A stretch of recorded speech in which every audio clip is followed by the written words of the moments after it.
finish in his record a draw with Carlos Molina. Chavez Jr. turned pro when he was 17 years old. Batang-bata ito nung nag-pro. Oo, 17 years old nung nag-pro. Pero ngayon, 20 years old na siya. At 70 years old also was the age when his father, Julio Cesar Chavez Sr., turned pro. Kaya talagang following the footsteps, ano? Talagang pag boksingero ka, yung anak mo magiging boksingero din. Yan si Jim Well at saka si Steven. Mark Steven. Michael Steven. Michael Steven. Ang dalawang anak mo. Hindi ko pa alam. Kung ako, ayaw ko pagboksingin.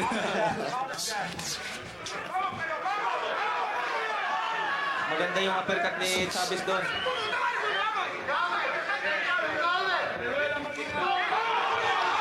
Maganda yung kanan. Nabilitawan ni Chavez. Pareho silang kanan, partner. Oo. Uy! Gumanti rin si Molina. Maganda rin yung kombinasyon ni Molina. Pansinin natin yung footwork ng dalawa. Ah. Magalaw. Magaling yung dalawa. Hello.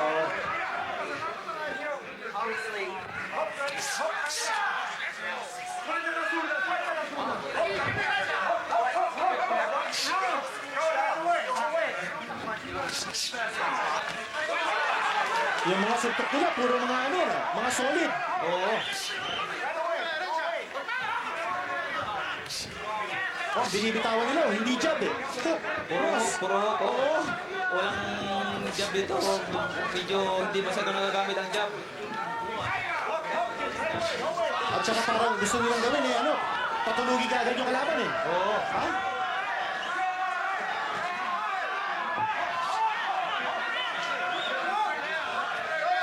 Ako sa tingin ko, may bad blood between these two fighters. Ito si Chavez in white at si Carlos Molina in black. Sabi nga ni Manny Pacquiao kanina, ito si Chavez, napakaganda ang kanyang record. Si Molina, isa lang ang talo niya, maganda rin ang kanyang record. Maganda rin ang record nito. Kailangan maraming laban si Chavez kaysa kay Molina. Oo. Pero mo, 20 years old lang si Chavez, meron ng 23 fights. Oo. Kaya aabutan niya yung record ng kanyang ama na merong over 100 fights. Oo. At hanggang ngayon, lumalaban pa. Uy, sunod-sunod yun ah. Kung tinamaan si Chavez doon. Oo, uy, bumalik. Bumalik siya, bumalik. Nakabalik agad si Chavez. Magandang palitan. Grabe ito.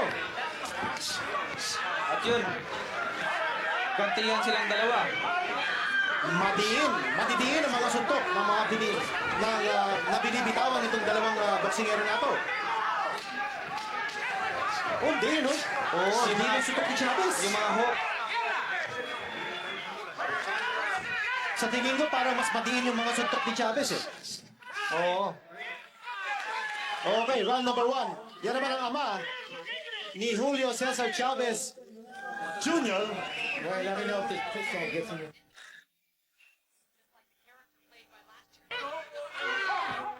Ang lalakas sa suntok, ano? Maiksi yung mga suntok nila pero malalakas, malulutong. Chavez now going upstairs, as well as Molina.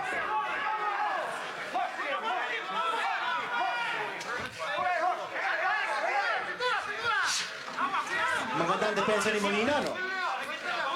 Oh, that time, nakapasok yung short shots coming from Chavez. Uy! Tinamaan si Chavez doon. Oo. Yung atake ni Molina sa baba, sa Oo. taas. Babatas, babatas. Oo. Eh si Chavez naman, sa mukha ni Molina.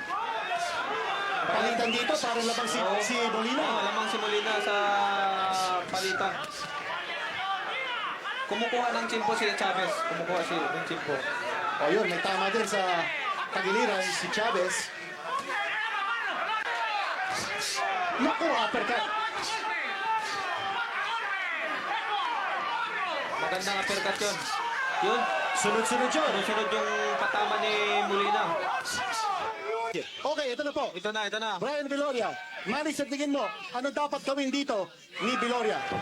6 lang yung dapat niyang gawin para manalo. Unang-una yung speed, power, stamina, puso. Importante yung puso, tsaka adjustment, at tsaka focus. Adjustment sa kalaban, adjustment sa style niya, at tsaka focus doon sa fight. So, yun ang kinakailangan. Yun, narinig na po natin ang analysis po ni Manny Pacquiao kung anong dapat gawin dito ni Viloria. Malakas po ito si Viloria, matapang, may bilis. Kanya na lahat. Nandyan na lahat. Pero ito si Aguirre, mga kaibigan, dating world Yun, champion. tinamaan, Ito na. nakatama tayo ng isang hook.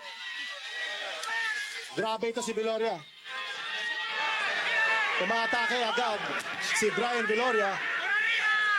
Pero ito si Aguirre, hindi nagbaback out, ha? Hindi nagbaback down. Oh, mukhang sabi ni Aguirre, kaya ko yan. Parang ganon. Yun, Wako, tumama ng sa straight pole. si... Ang ganda naman ang kombinasyon, ang bititawan ni Brian Viloria. Insayado po ito. Si Jose Antonio Aguirre. Kausap po natin yung mga ibang mga nasa kampo ni Aguirre. At ang sabi nila, yung pamatay daw ni Aguirre, yung kanyang kanan.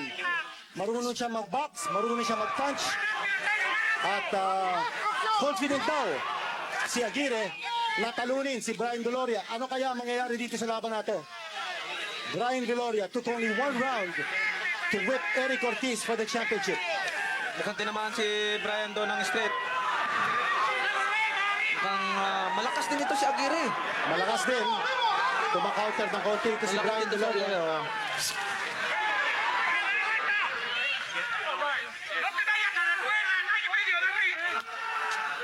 Yun, tumatama din ang kanan ni Jose Antonio Aguirre.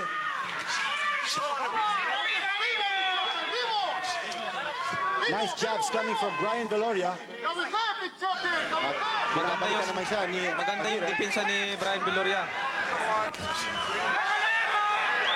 Salpukan kaagad dito mga kaibigan. Pero ito si Aguirre, hindi natatakot ha. Hindi takot siya kay Viloria. Oo. Pero hindi naman niya matamaan si Brian Viloria. Ayun na, atake na naman. Agresibo talaga ito si Brian Viloria. Uy, nakatama doon si Aguirre. Shot to the body of Brian Viloria. Nice right hand coming from Aguirre. Oo, nakatama si Aguirre doon.